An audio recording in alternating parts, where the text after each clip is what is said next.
So the obvious big news today. Well, first off, happy What's birthday, Baker Mayfield, right? oh yeah.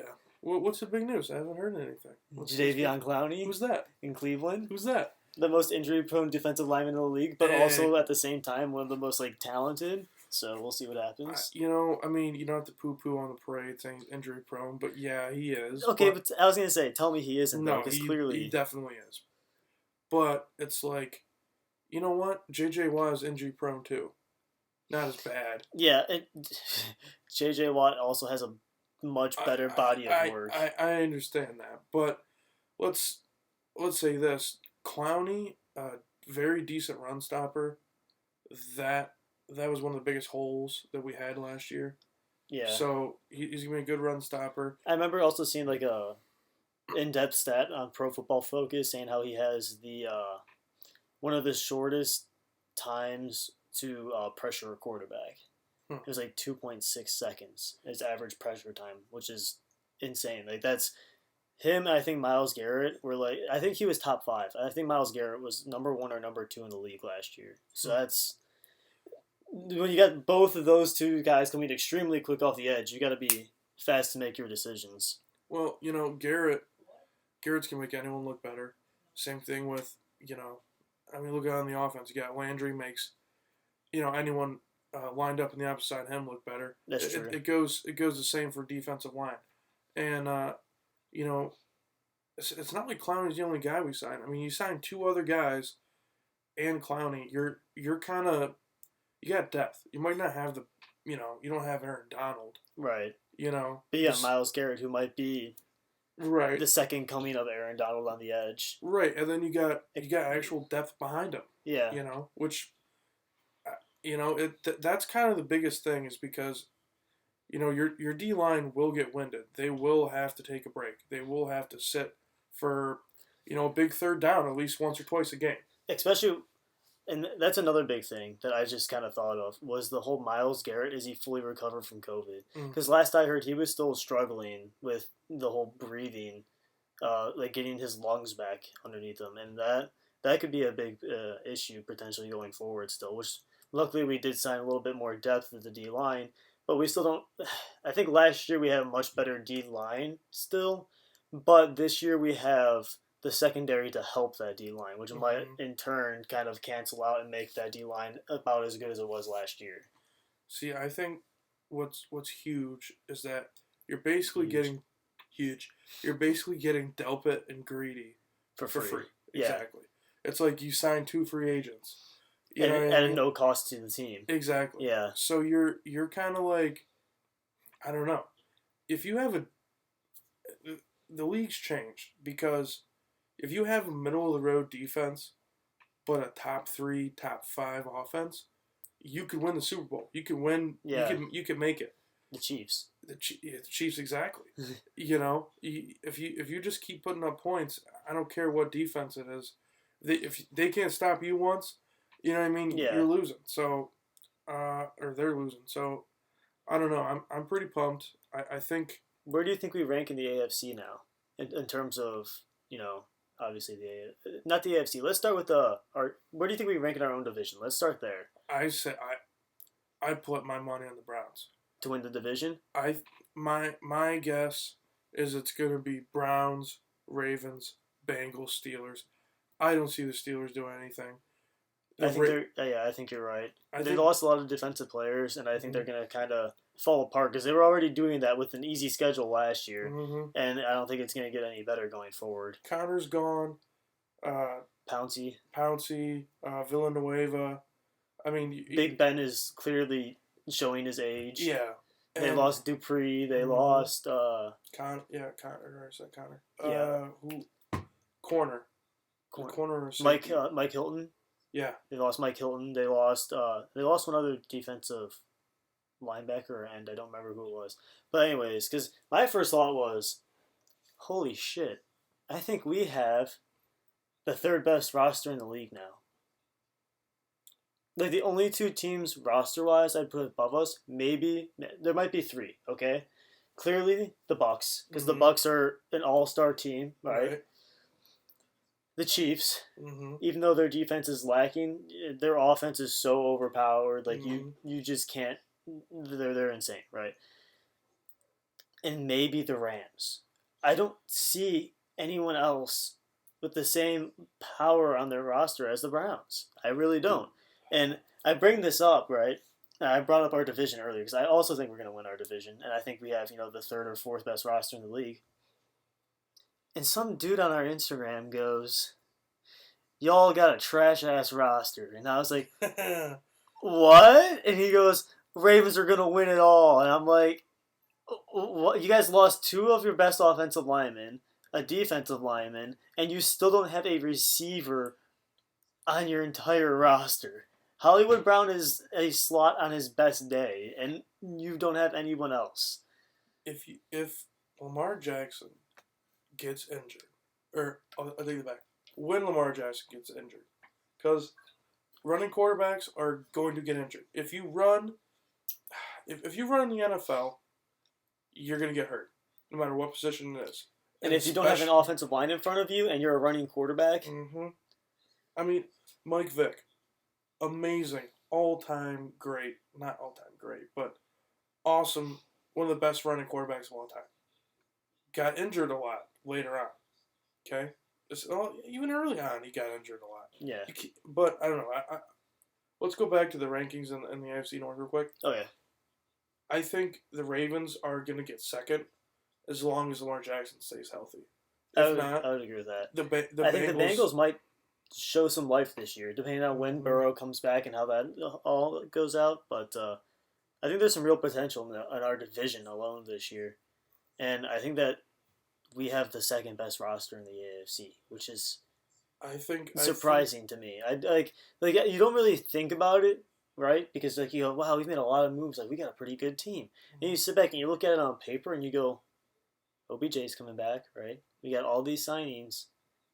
Holy shit! Like we almost have a roster comparable to the Bucks. Not quite. They got a lot more big name players, right. But we have a lot of kind of subtly really good players. Like John Johnson, the Rams were sad that he's gone. Mm-hmm. He was their signal caller on the defense, right? Mm-hmm. Anthony Walker, same thing with him in the Colts. Darius Leonard, is that right? Is that his name? Darius Leonard goes, that's one man you don't want to see leave a team. Like, that is a locker room guy. You know what I mean? It's like you get all these players that the players like.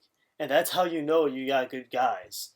Well, it's kind of crazy whenever, you have a few years ago, you got Kyle Shanahan showing a PowerPoint on all the reasons he wants to leave. You have Hugh Jackson, you have Freddie Kitchens, and then you have Kevin Stefanski. A total change. Yeah.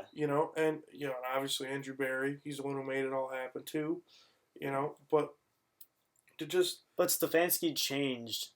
Like, Andrew Berry obviously brought in the right guy, but you gotta give the right guy the credit too. Mm-hmm. Like, he has changed the culture of the team. Andrew Berry brought in the right guy to do it, and then Kevin Stefanski did it. Nah, he was just a coach of the year. He's just a coach of the year. He sucks, You're right. He's horrible. He's horrible. I don't know what I'm saying, clearly. But no, I mean, I think you're right. And I never really thought about that, but I think it's hard to find someone who would be third in the AFC. In terms of best roster? Yeah. I'd say maybe the Colts. The Colts have a lot of good young players, a really good offensive line. Yeah, but you got Wentz now as your quarterback?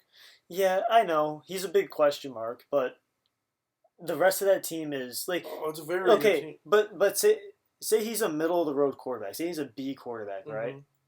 The rest of that roster is still good enough to make noise. Yeah. So I mean, I think that roster is up there for sure. I don't know. I don't know why you're not putting the Bills. I'd probably put the Bills above the Colts. The one thing that concerns me with the Bills, and I really like the Bills, right, is I want to see them do it again.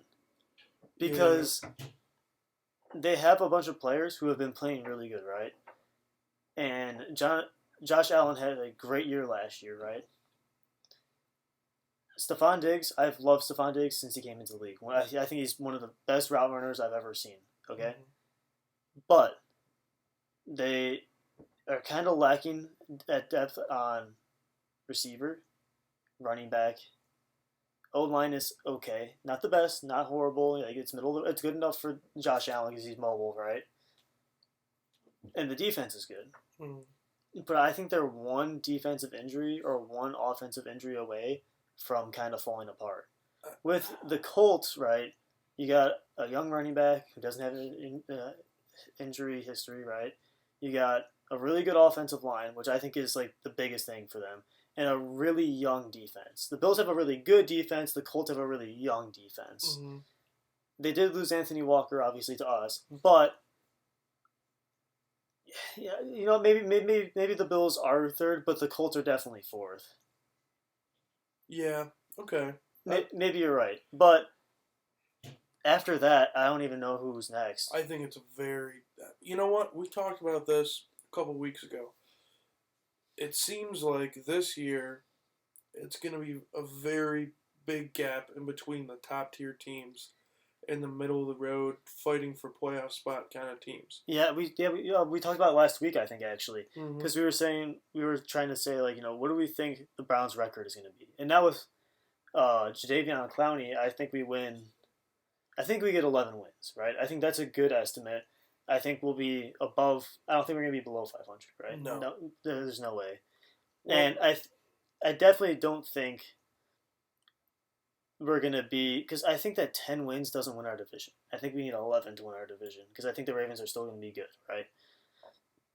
So I think we get 11 wins. And I think there's going to be, us and the Bills at that 11-12 win mark, right? The Chiefs, the Colts, I think will probably get 11. Tennessee might be around 10, right? The Ravens will probably be around 10. And then after that, I mean, I see maybe the Patriots being a game above or below 500, because you can't go 500 now unless you have a tie. right. So I see them being maybe plus or minus 1 of 500. I see Miami being plus or minus 1 of 500. Miami, then, I don't know. I don't know, man.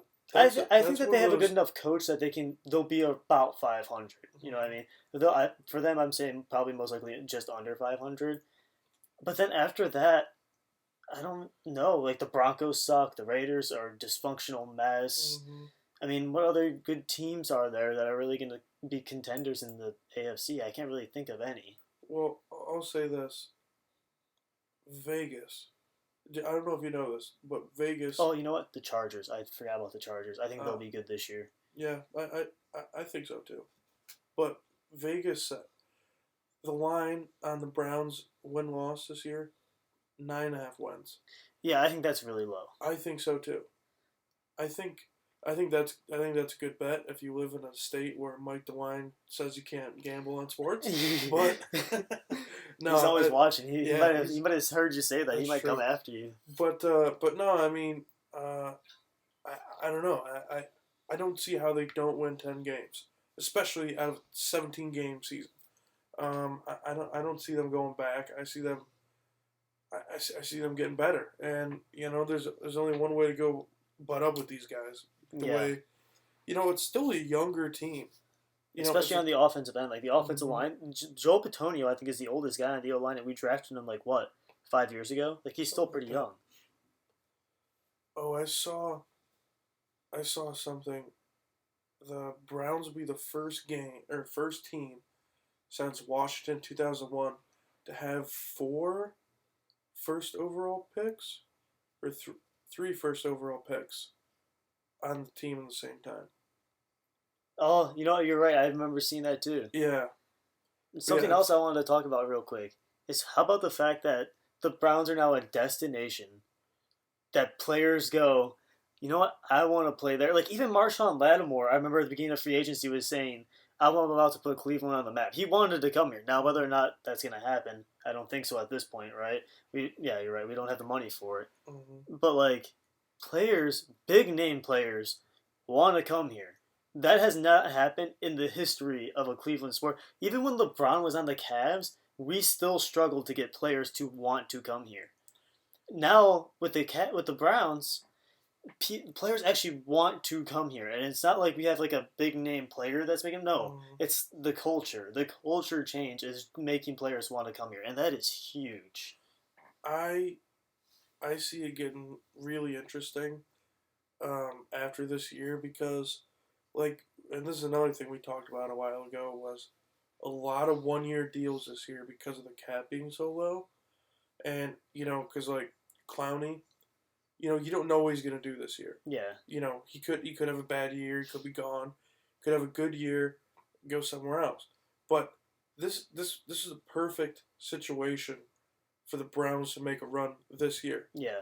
You know, I Before we had mean, to pay everybody, we get a bunch of 1 year contracts on some good players, and hmm then yeah, so this is, and I don't want to say, oh, there won't ever be another shot with this team, but this coming year is the best shot you have, yeah, and because Baker isn't making the money he's gonna be making. You got Chubb, you got thankfully you got Hunt locked down, but it's just you got a lot of younger guys who you're gonna have to pay, yeah. and it's like I don't know.